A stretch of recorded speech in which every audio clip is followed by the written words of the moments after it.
parole and probation, magkaiba po yon in the sense na si probation ay isang privilege na binibigay sa isang offender or nasintensyahan sa korte, na pribilehiyo. He is allowed to stay sa community kahit pa siya ay nasintensyahan, just as long as 6 years pababa yung kanyang sentensya. Yun yung unang qualification kasi.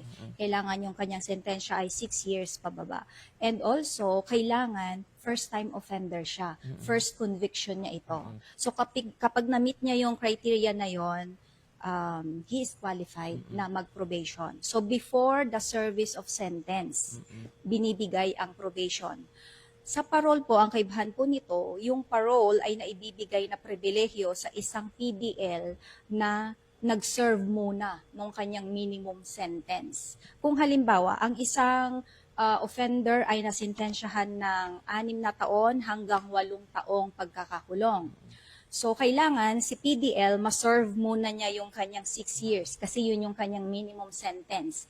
At pagkatapos niyang ma-serve yun sa piitan, siya po ay magkakaroon ng tsansa na ma-release early mula sa pagkakakulong sa pamamagitan po ng grant of parole. Yun po. Si probation is pre, si parole is post-service of sentence. Yan. Parole and probation, Yan mga kabomba.